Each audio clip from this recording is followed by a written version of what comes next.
예, 명절이 이제 연휴가 시작됐는데 그래도 우리 은혜 받아야 되잖아요. 다 같이 옆에 인사합시다. 집중하여 은혜 받읍시다. 꼭 하라는 대로 안 하는 분들이 있어서 제가 2번, 3번 하지 않도록 하세요. 옆에 앉으셔서 고맙습니다. 그래요.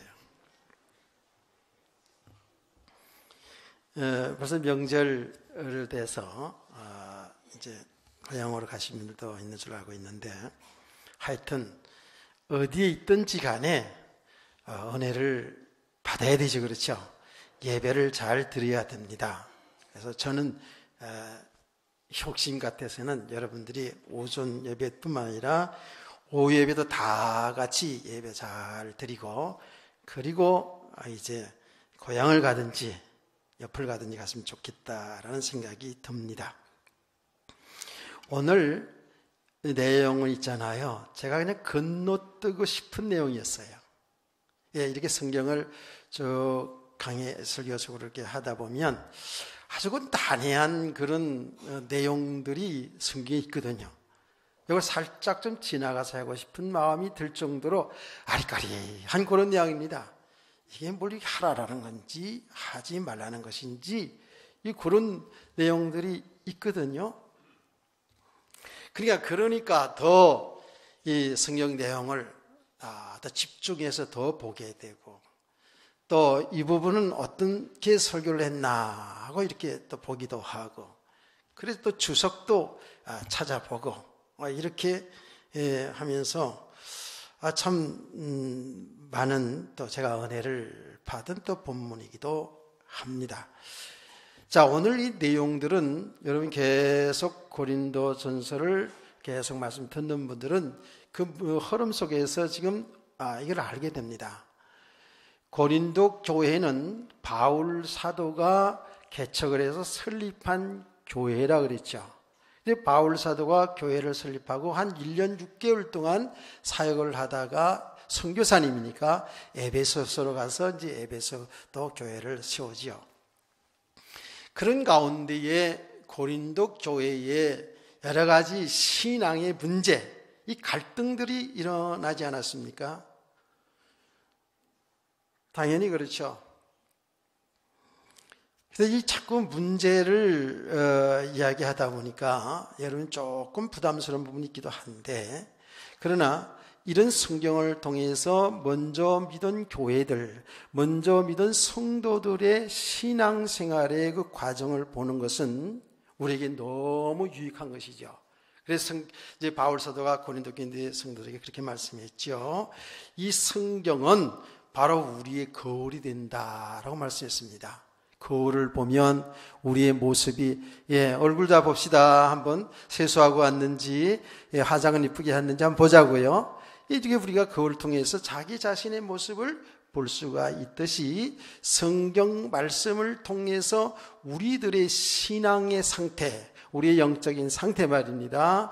그러면서 우리의 삶의 모습을 잘 보면서 하나님 말씀 가운데로 이렇게 우리의 믿음이 세워져야 될 줄로 믿습니다. 그래서 이 성경의 말씀들을 제가 여러분들에게 자주 지금 얘기합니다.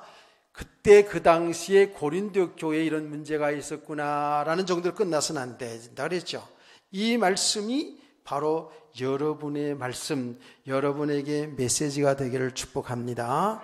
내 말씀으로 들어야 된다고요. 항상 나에게 주신 말씀으로 이렇게 잘 들어야 은혜가 되고 믿음이 세워지는 것이죠. 그러니까 여러 가지 그 문제에서 한 10가지 이상의 그 문제들 때문에 교회 안에서 갈등이 일어났는데, 이런 내용들을 편지를 써가지고 고린도 교회 설립자인 바울 사도에게 편지를 보낸 겁니다. 바울 사도가 이 편지를 받고 하나씩 하나님의 말씀대로, 하나님 기뻐하신 대로 신앙을 지금 답을 주는 것이죠. 가르치고 있는 내용이 되는 겁니다. 자, 오늘의 이 내용은 뭔가 하면, 교회 안에서 예배를 드릴 때에 여자들이 머리에다가 수건을 써야 되느냐, 수건을 벗느냐, 이런 내용들이에요. 지금은 수건 쓴 사람도 하나도 없습니다만은 그때 당시는 그랬어요. 또 수건을 벗고 예배를 드릴 뿐만 아니라 오늘 성경 내용을 보니까 이제 여자 성도님들이 은혜를 충만히 받고 교회 앞에서 예언도 하고 방언도 하고 이런 거예요. 굉장히 말하자면 혼란스러운 부분들이 고린도 교회 안에 있었던 것이죠. 근데 기존의 성도들이 이렇게 볼 때에 이런 건 좀 너무하지 않는가. 어디 여자들이 머리 수건도 안 쓰고 머리를 헤쳐버리고 그리고 막 예언을 하고 기도하고, 이게 굉장히 혼란스러운 부분들이 고린도 교회 안에 있었다고요. 자, 그래서 우리는 그 당시의 어떤 역사적이나 문화적 배경을 아는 것은 성경을 이해하고 도움받는 데 상당히 중요한 부분이거든요. 근데 그 당시에는, 그 당시 문화는 여자들이 다 머리에다가 노를, 수건을 썼습니다. 수건을 썼어요. 세상이 믿지 않는 사람들, 그 당시에 뭐 유대인이든 이 헬라인이든 모두 다 수건을 여자들은 썼어요. 여러분, 중동 지방에 지금도 쓰잖아요, 여자들은. 히잡이라고 그러나요? 여기 눈만 가리우고 이렇게 하고 쓰고 다니잖아요. 이렇게 머리도 다 가리고요. 그래서 요새도 지금 그래요. 여자들이 그쪽에서 이거 벗는 운동하고 그런 것들이 막 세계적인 톱 뉴스로 나오고도 그러지 않습니까? 그 당시의 문화가 바로 여자들은 다 머리에 수건을 쓰고 살았습니다. 근데 그대로 수건 쓰고 교회에 와서 예배를 드리고 예배드릴 뿐만 아니라 이제 여자 성도님들이 막 예언도 하고 기도도 하고 하니까 굉장히 교회 내에서 갈등이 생기더라, 그 말입니다. 그러면 여자가 머리에다가 수건을 쓰는 의미는 뭐냐 하면 이런 겁니다. 남자의 권위에 대한 복종의 의미입니다. 남자 권위에 대한 복종의 의미고요. 그리고 여자의 머리를 수건을 쓴 또 한 이유는 뭐냐 하면 자기의 정결하고 순결한 것의 상징이 머리에다가 수건을 쓰는 거예요. 왜냐하면 그 당시에 머리를 수건을 쓰지 않고 머리를 헤트리고 말아서 올렸던 머리를 흐트러뜨리거나 혹은 짧게 깎는 것은 창기들만 그렇게 했어요. 창녀들만 그렇게 했다고요. 그래서 일반 모든 보통의 여자들은 머리에다 수건을 쓰는 것이 순결의 표시요, 굉장히 정결한 표시가 되는 거였어요.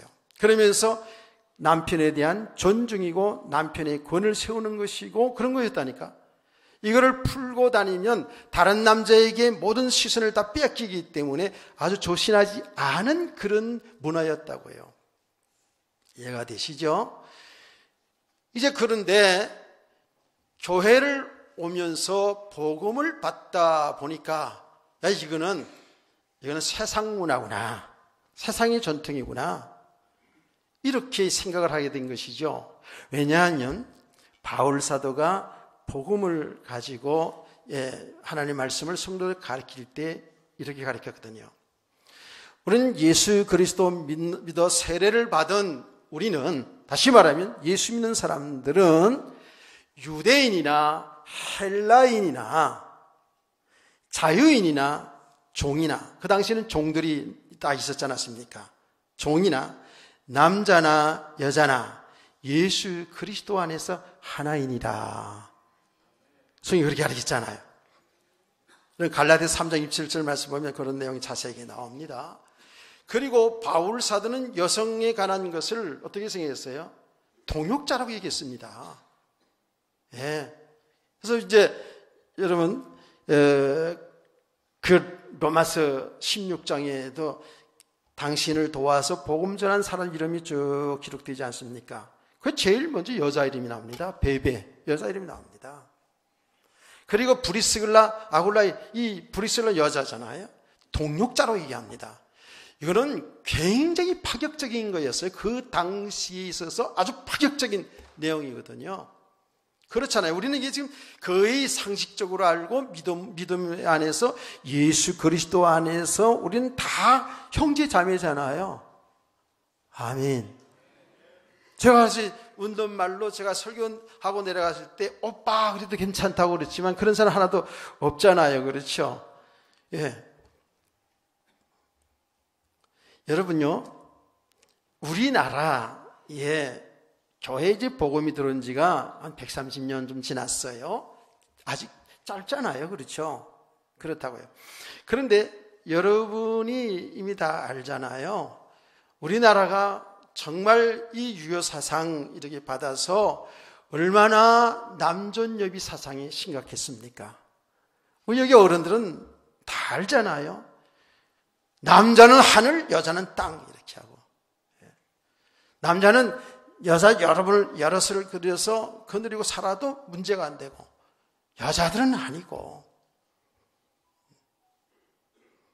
시집가서 자식을 못 낳으면 남자가 그냥 여럿 얻어가지고 자식을 낳아도 그야말로 소가리만 하고 거기에 살았다고요. 옛날에 어른들은 그랬잖아요. 예, 시집가면 그 집 귀신이다라고. 왜 귀신은 내 귀신인데요? 모르니까 그렇지. 예? 뭐 더 말할 것 없이 우리나라도 굉장히 남존여비 사상이, 남자는 우울하고 여자는 하등하다라는 이런 사상이 아주 팽배했잖아요. 우리나라도 이 복음 때문에 완전히 사실은 여자들이 해방이 된 거거든요. 감사해야 돼요, 여자 성도님들. 그런데 그건 우리나라뿐만 아닙니다. 약 100여 년 정도의 유럽의 상황들을 이렇게 책을 통해서 이렇게 보면은요, 유럽도 거의 마찬가지였어요. 남자는 우울하고 여자는 완전히 밑으로 쳤어요. 거의 그냥 노예 정도로 이렇게 생각했다니까요. 그래서 율법서에서도 보지만 이혼의 조건이 뭔지 아십니까? 유대의 전통을 보면요, 이혼의 조건이 여자가 뭘 조금만 잘못해도 다 이혼 사유가 됐잖아요. 얼마나 완악했는지 몰라요. 그게 세상 풍속 속에 있어서 하나님은 모세를 통해서, 율법을 통해서, 그래서 너무 완악하기 때문에 율법 정서를 써가지고 이러이러한 조건 아니면 이혼하지 말아야 된다는 것을 그 명문화시켰던 것도 그런 거거든요. 그런 사상들이 유다 사회에도 다 있었잖아요. 그래서 여러분 아시다시피 이 성경의 구약이나 신약성에 보면 여자들은 수에도 넣지 않았어요. 그렇죠? 여자들은 수에도 차지 않았다니까. 예수님이 오병이의 기적의 역사에서 일어나잖아요. 남자면 5,000명 먹었더라 그러잖아요. 여자아이들을 안 쉬었다니까. 여러분 여자 성도님들 그때 당시를 생각하면 상처받지 마시고 오늘 정말 감사하고 기뻐하고 행복해야 될 줄 믿습니다. 근데 세게 하면을 좀 해야 되는데 사실은 그런 분위기였다니까. 그 당시에 지금 문화가 그랬어요. 그랬는데 교회에 왔는데 여자들이 이제 너 자유 얻었네, 나 자유 얻었네 그러면서 머리를 다 흐트러뜨리고 말이죠. 또 막 짧게 깎고 막 이래가지고 교회에서 막 이제는 막 은혜 받았다고 막 나서는 거예요. 나서는 거예요 그냥.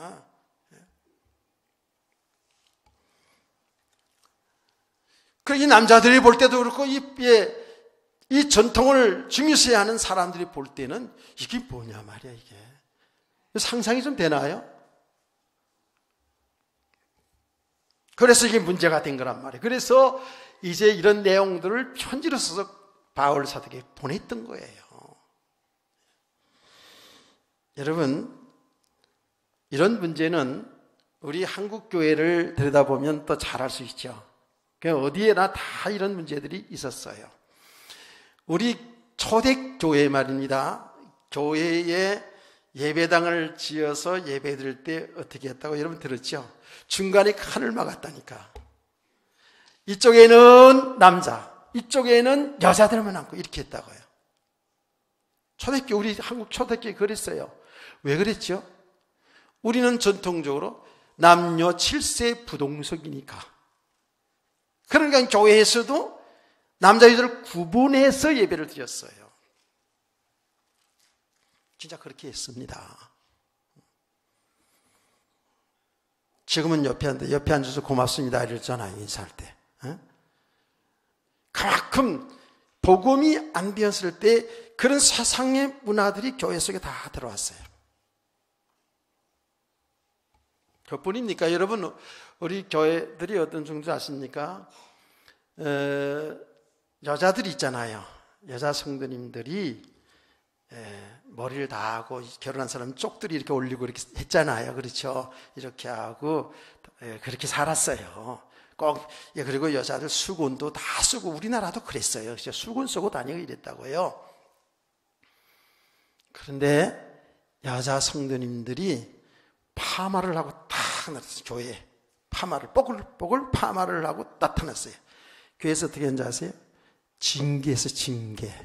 여기 파마한 사람들 다 징계거려. 한 사람 빼놓없이 다 징계거리라 된다니까. 지금 우리나라 초대교회도 이랬어요. 아직 복음에 대한 깊이를 모르고 복음에 대한 축복을 잘 모르고 그렇게 했다니까. 근데 점점 이제 복음을 알아가면서 거기에 세상 전통이고 세상 문화고 우리가 그런 기준 속에 신앙을 했구나 알아가면서 하나씩 이제 복음 속으로 하나님 기뻐하는 삶을 살아야 되는 줄 믿습니다. 우리 교회는 안 그런 줄 아세요? 우리 교회도 그렇잖아요. 제가 최근에는 이제 은혜를 이제 복음을 들어가 보면 분명히 성경의 가르침 속에 남자와 여자는 차이는 있으나 차별은 없지요. 그렇죠? 남자와 여자는 차이는 있어요. 분명히 뭐 육신적으로 보나 뭐는 이렇게 정신 세계를 보더라도 조금은 차이가 다 있어요. 당연히 그렇죠. 그러나 차별이는 없어요. 동등하다 그 말이에요. 아멘. 자, 그래서 이제 제가 여러분 하나씩 이제 그 세상 풍속에 있던 것들을 고쳐나가기 시작하지 않았습니까? 제가 미국에 갔다 와서 뭐 고쳤어요? 알긴 알았던 건데 사실 미국 갔다 와서 그런 건 아니고 제가 어느 교회에 갔더니 강대상에 신발을 신고 올라가야 되느냐, 구두를 신고 올라가야 되느냐, 그 서리발 신고 올라가야 되느냐 이런 것 때문에 엄청 싸웠다는 거예요, 교회에서. 그래서 그 이야기를 들으면서 이건 아니구나. 그래서 제가 와가지고 신발을 신고 올라와서 내가 여러분에게 강구를 대대적으로 했잖아요. 이거 신발 신는다는 것 때문에. 그런데 조금 여러분이 보기에 이상하더라는, 느낌이 이상하더라는 거예요. 신발 신고 보고 올라가니까 이상하더라는 거예요. 그만큼 그게 뭐죠? 이게 우리들의 뿌리 내려 있었거든요. 전통의 뿌리 내려 있었거든요. 뿐만 아니라 뭐죠? 우리 권사님들도 기도로 속에 다 들어갔잖아요, 지금. 보통 전통 장로교회들은 장로님들이 대피기도 합니다. 조금 더 적임 넓힌 데는 안수 집사들이 수요일날 대피기도 하고 이렇게 합니다. 근데 제가 전격적으로 장로님들, 안수사님들, 권사님들도 안수 받았잖아.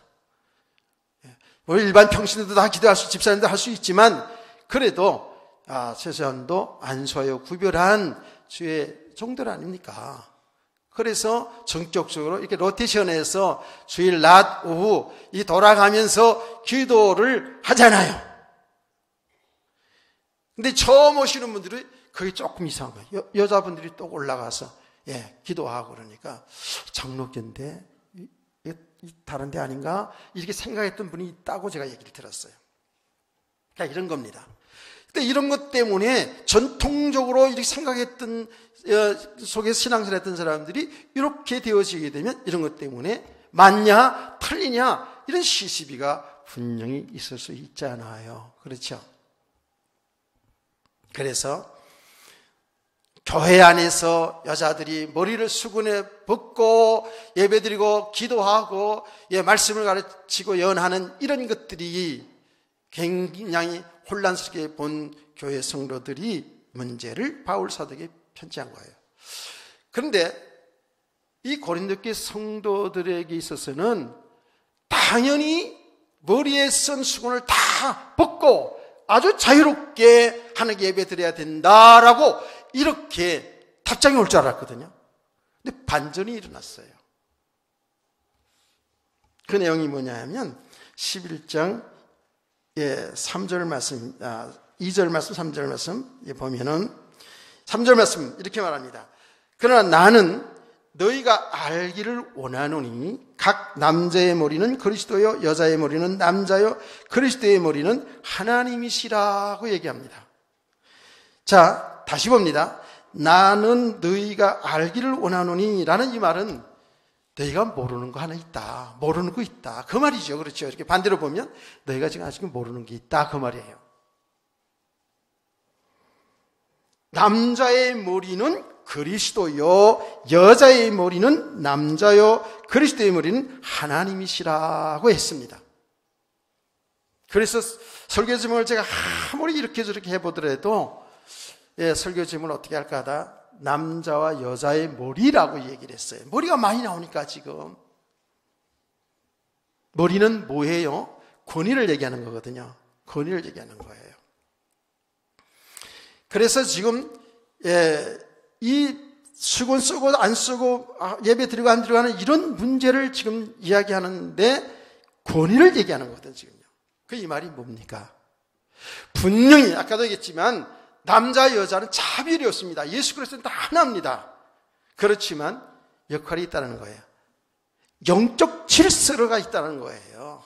영적인 질서가 있다는 것을 얘기하는 겁니다. 이해가 되시나요? 여러분, 한 가정을 통해서 볼 때도 가장이 있잖아요. 아내들이 있고 자식들이 있잖아요. 그 가정의 영적 실은 남자인 가장이 중요한 겁니다. 영적인 질서를 지금 바울은 고린도 성도들에 가르치는 거예요. 이게 굉장히 중요하죠. 역할이 있다는 거예요. 역할이 있어요. 다 우리 그리스도에서 안에서 하나지만 역할이 있다는 거예요. 자, 이 부분을 여러분이 좀 이해를 돕기 위해서 에베소서 5장 22절에서 33절 내용 부부절에 많이 듣는 말씀이죠.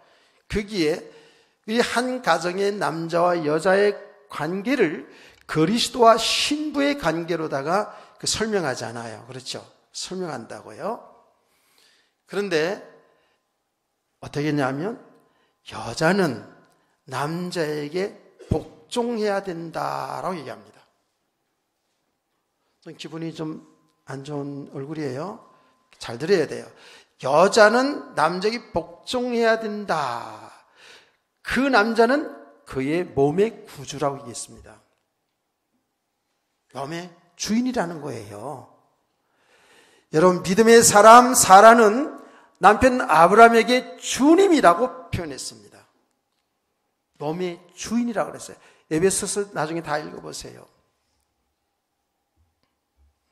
그리고 남자는 여자를 자기 몸처럼 아끼고 사랑하라는 거예요. 내가 아까 일부 예배 드리면서 질문해 봤는데 대답은 안 하더라고요. 남자의 말에 순종하고 사는 것이 쉬울까요?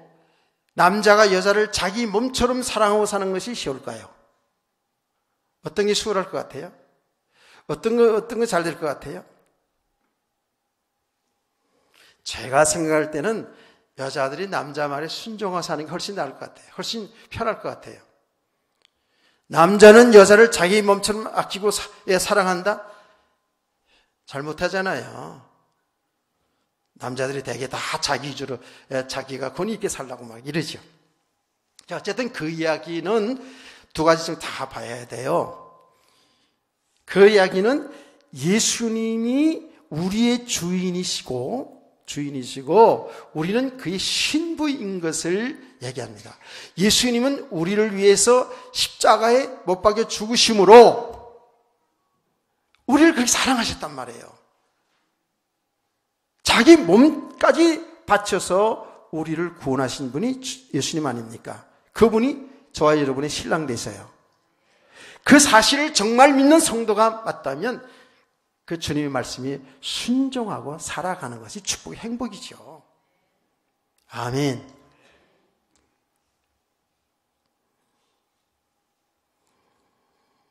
자, 그리스도는 우리 주인이고 우리 머리가 되세요. 그런데 남자는 여자의 머리가 된다는 거거든요. 그 권위에 우리는 순종할 수가 있어야 된다는 거예요. 남자의 권위에 순종할 수. 어디에서? 그리스도 예수 안에서. 아멘. 여자 성도님들이 아멘을 크게 해야 되는데 남자 성도들만 아멘하면 이 갈등이 계속 갈 수가 있습니다. 남자의 역할, 권위에 인정할 수 있다는 거예요. 그래서 여러분들에게 제가 이런 말씀 자주 하지 않았습니까? 지혜로운 성도는, 지혜로운 여자는 남자를 남자 되게 하는 거라고. 남자를 가장 되게 하는 거라고. 우리는 이런 이야기 하지 않습니까? 그리스도를 주인 되게 해야 된다고. 복음이 복음 되게 된다는 그 말이 뭡니까? 이게 바로 믿음의 사람들이거든요. 그리스도가 주인 되게 하지 않고 내가 내 인생이 주인으로 타다 보니까 신앙생활에 갈등 오는 거거든요. 지혜로운 여자 성도님들은 가정에서 교회에서도 항상 그리스도 예수 안에서 남자의 역할을 인정할 수 있어야 돼요. 아멘. 남자의 권위를 인정할 수 있어야 돼요. 내가 잘나고 내가 똑똑하다고 가정에서 가장으로 타려고 하는 것은 지혜로운 성도가 아닙니다. 남자의 역할을 잘 할수록 도와주는 사람이 지혜로운 성도인 줄, 지혜로운 아내인 줄 믿습니다. 그렇다고 남자들은 야, 그거 봐라. 여자는 남자에게 복종하고 권위를 세워준다 하지 않느냐. 그리고 여자를 우습게 하거나 누르거나 이렇게 돼서는 또 안 되겠죠.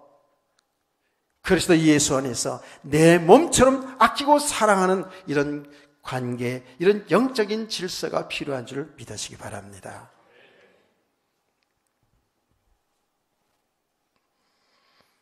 자, 그럼 더 나가서 이 머리에 쓰고 안 쓰고 하는 이런 문제는 바울 사도는 괜찮다, 자유롭게 우리가 예배드리고 할 수 있다, 이렇게 할 줄 알았는데 그렇지 않았습니다. 이 내용을 보면 그대로 쓰고 하라는 겁니다. 쓰고 하라는 거예요. 이게 왜 그런 줄 아세요? 세상에 살아왔던 것을 갑자기 끊어버리고 교회에서 신앙생활하는 게 쉽지를 않아요. 제가 교회에서 있었던 일을 한두 가지 얘기를 해볼까요? 교회를 다니는데 나오라 그러니까 어떤 분이 저한테 이렇게 얘기했어요. 어떤 성도님이 남편인데 이렇게 얘기했어요. 목사님, 제가요 이것도 잘하고 이것도 잘하거든요. 무슨 말인지 알죠? 담배도 피고 술도 마시니 이것도 잘하고 이것도 잘해, 이렇게 얘기하더라고요. 나 금세 알아들었지. 그거 먹고 나가지고 교회는 나가고 싶은데 이 마누라가 자꾸 교회 나가자 그러는데 가고 싶은데 못 나가겠어요. 그렇게 얘기하더라고요. 그럴 수 있죠. 그래서 제가 얘기했습니다. 끊고 나오려고 그러면 평생 가도 못 나옵니다. 그러니까 그냥 끊지 말고 교회 나오세요. 그리고 쫙 예배 드릴 때 1시간 힘들면 예배 마치고 나가서 저 교회에서 멀리, 교회 성도들이 보면 또 이상해 보니까 조금 멀리 가서 그때 피고 또 오세요. 그런 적이 있어요. 그것 때문에 지옥 가고 선당하는 문제는 아니거든요. 사실 건덕상의 문제죠. 제가 이런 설교를 했더니 좀 들려오는 말은, 야, 목사님이 교회 성도들에게 술을 마셔도 되고 또 담배 피워도 된다라고 설교했다고 이렇게 아주 굉장히 좋게 얘기를 했다 그래요. 근데 그건 몸이 좋은 거 아닙니다. 성경에서는 하나님이 우리를 사랑하시기 때문에 우리 영혼도 사랑으로 우리 육신도 사랑하기 때문에 우리 먹어서 좋지 않은 건 먹지 말라고 성경이 가르쳐줬어요. 근데 먹지 말라는 건 굳이 먹으려고 애쓰고 먹으라는 건 또 굳이 안 먹으려고 애쓰고 이런 우리들의 죄성이 있죠. 그러나 분명 가서 이런 담배도 술도 어떤 이런 마약 같은 거 동성연애 이런 거 있잖아요. 끊고 나온다는 건 쉽지가 않아요. 그러나 중요한 것은 성도들이 우리 교회에 나와서 이 복음을 듣고 예수를 믿고 그 안에 성령이 내주하여 하나님의 말씀 은혜를 지속하다 보면요 끊지 말라도 끊습니다. 그렇죠? 그게 나쁜 것이라는 걸 알게 된다니까요. 하나님 우리의 몸에 좋지 않은 것 하지 말라고 한 걸 알게 된다니까요. 또 이렇게 살아서 그런 삶을 통해서 하나님 영광 가리우는 것도 알게 되거든요. 그러면 이제 자연히 은혜 받으면서 내 이 몸이 내 영혼과 육체 이 몸이 얼마나 귀한 존재인 것을 알게 되거든요. 아멘. 이러면서 이제 스스로 끊는 거예요. 지금도요 제가 다른 냄새는 잘 못 맡아요. 그런데 이 담배 술에 쩌들은 사람들 이 냄새는 지나가면 아직 못 끊었구나.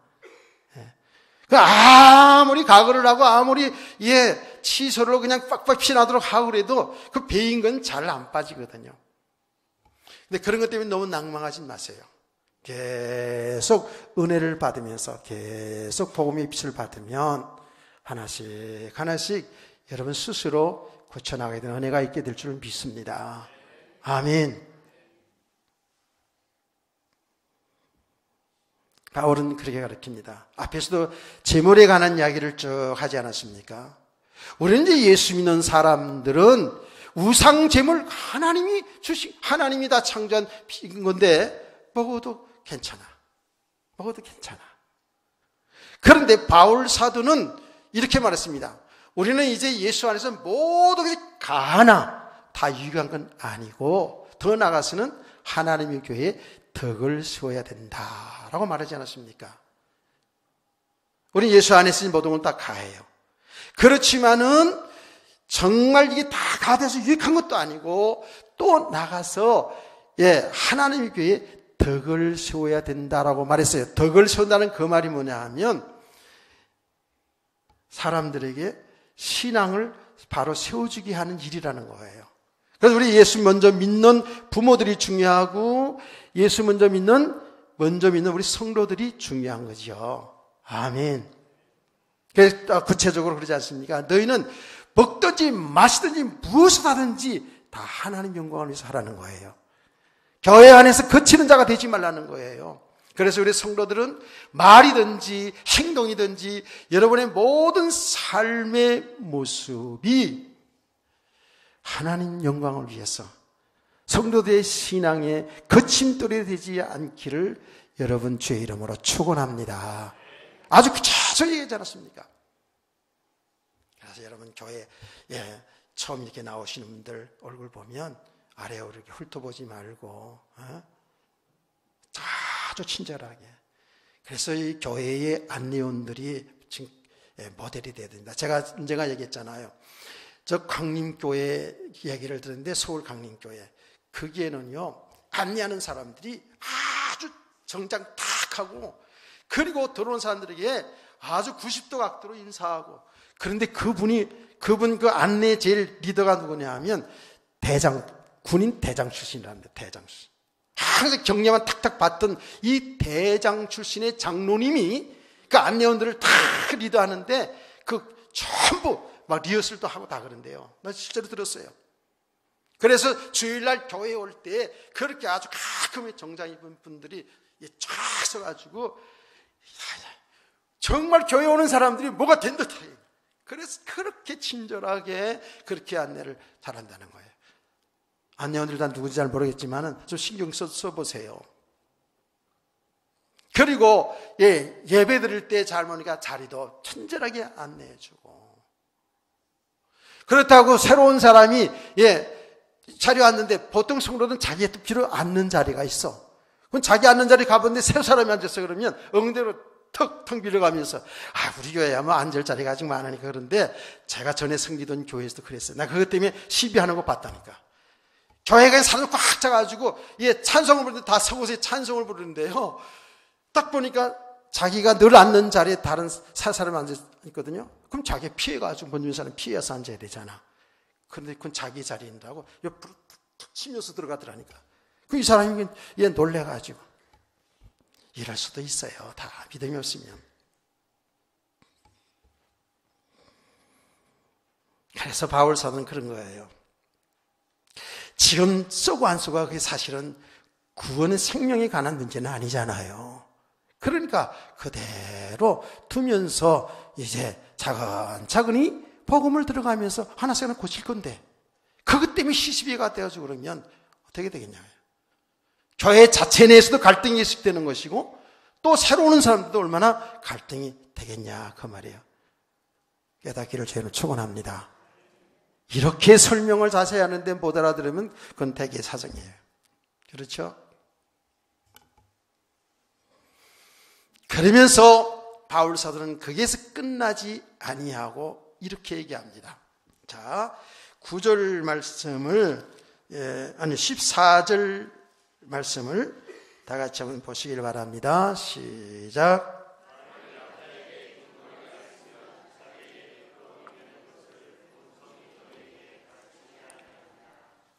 15절도요.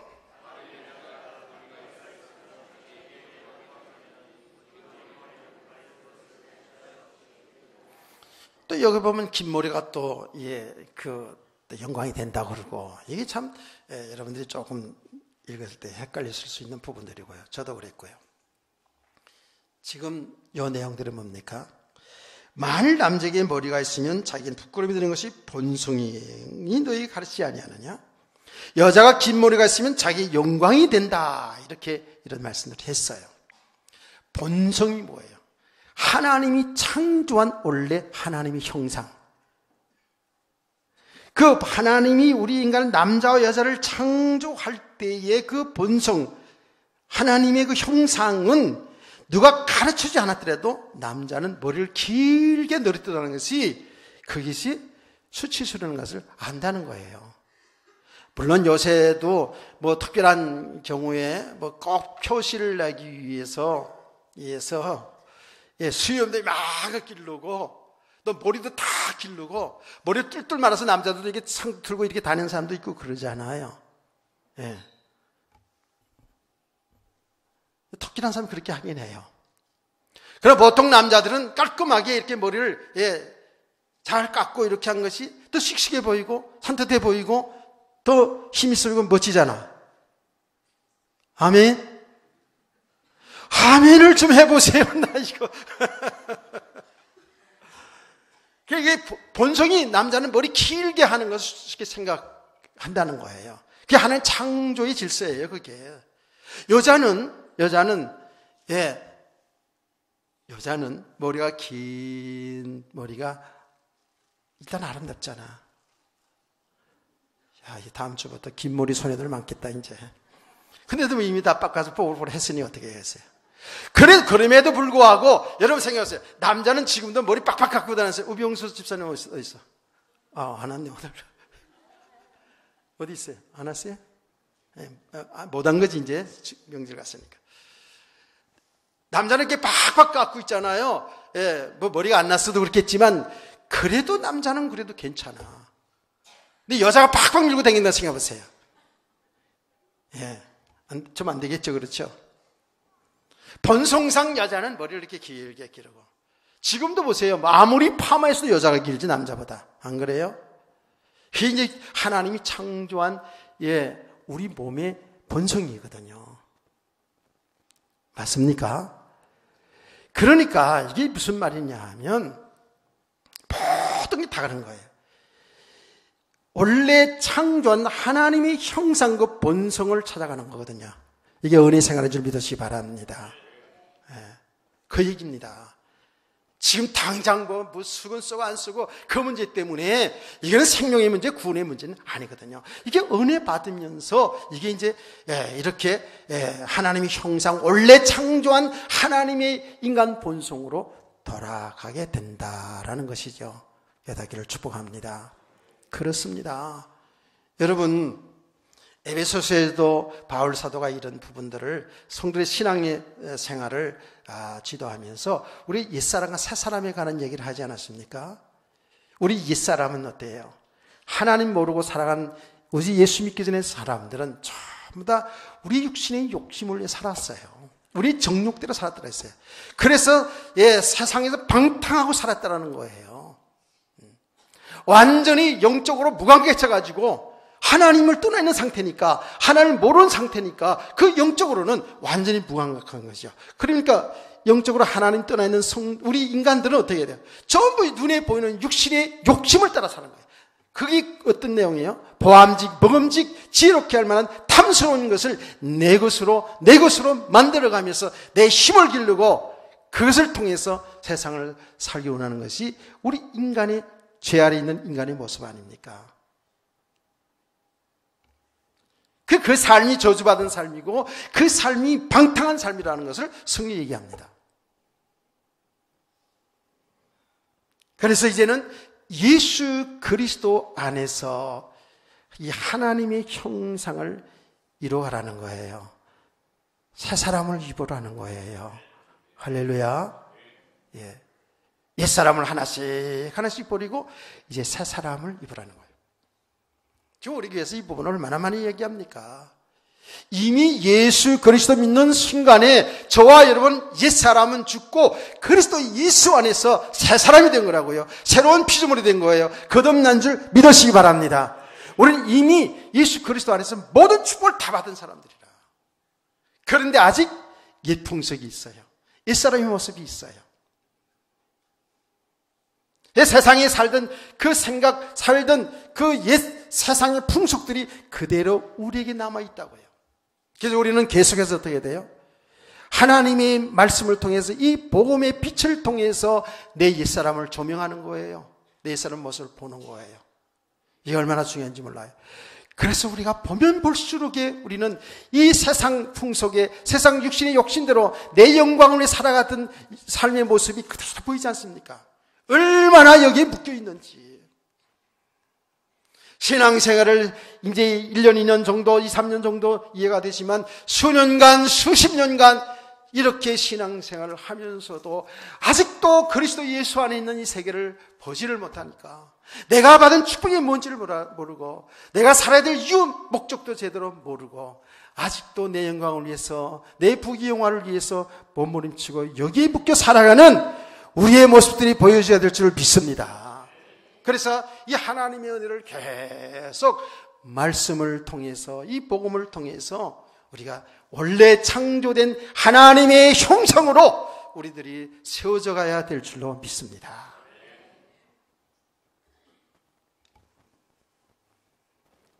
그래서 정말 그리스도 예수 안에서 진정한 자유함이 생기는 것이고 진정한 행복이 있게 될 줄을 믿습니다.